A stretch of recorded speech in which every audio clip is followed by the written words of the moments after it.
heading in as obviously a team that got to a World Cup final, a team that has got a lot of positivity, a lot of momentum. How do you assess what lies ahead the next few weeks?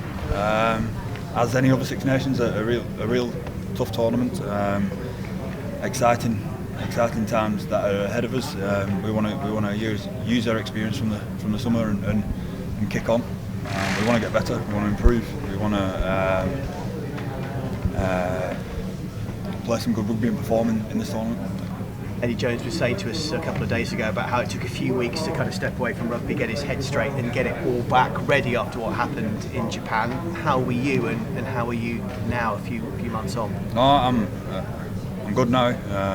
I think I've accepted it and now in a place to hopefully use it, the experience of it, and use it into what's coming up in front of us. I think in terms of straight after it took a bit of time. It took us probably getting back into. It's a bit different for us. We get back into the club and start playing again, and it's not a game where you can be thinking about other stuff. So no, it was nice to get back to the club and get around the lads and get back playing. And France first up in Paris. It's always a very tough yardstick, isn't it, to get the campaign underway? Yeah, massive test. A new young French team that I'd imagine to be excited about getting going. We'd be the same. We've got some new fresh faces that are hopefully bring a lot to the squad and kick us on. And as I said before, it's an exciting tournament and it's a great place to start. How hard to prepare for a French team with a new coach, new skipper, 19 new faces in their squad? Do you kind of almost just get your own house in order, or how do you do it? Yeah, I think that's the case with a lot of stuff anyway. Is that the most important thing is controlling what you can control. I mean, you can have all sorts of plans going into games in the way that you think teams are going to play, and they can change just for that week and play a completely different way. So obviously we'll prepare for them. We'll have a look and see what we can, but we want to be open-minded at the same time going into the game. What's the potential limit, if any, for this England squad? A lot of consistency from the World Cup. You mentioned the new faces. Where could this team go over the next 2, 3, 4 years? We'll see.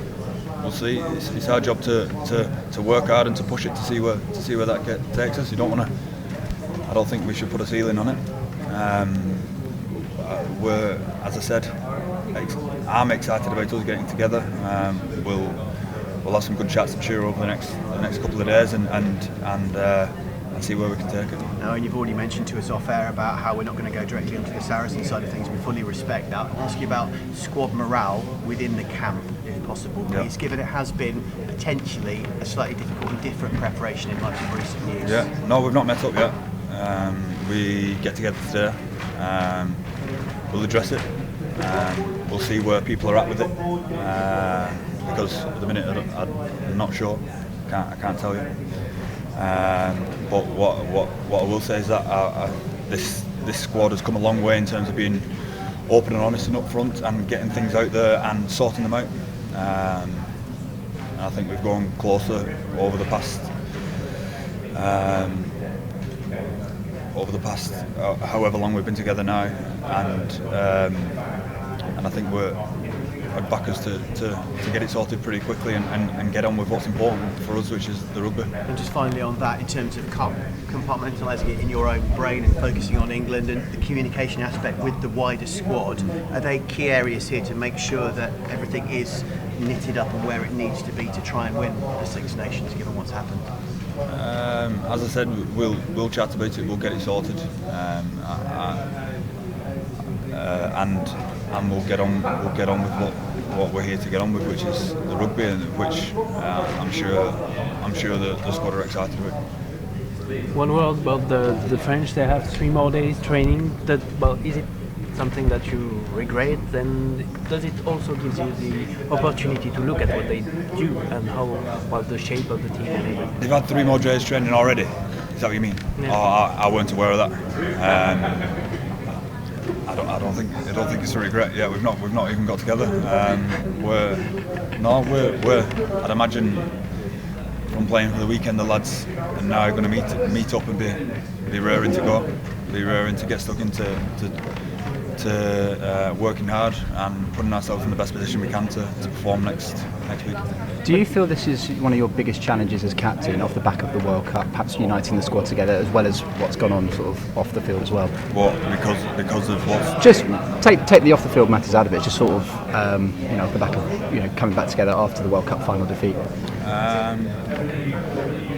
No, I see these conversations that we're going to have over the next couple of days.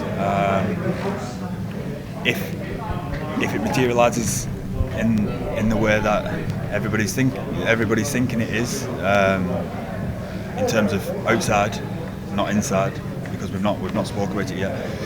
If there is any hangover from what's going on, if there is any issues, if there is anything that pops up, as I said, I'm confident that this group will be open and honest about it, and therefore get it sorted.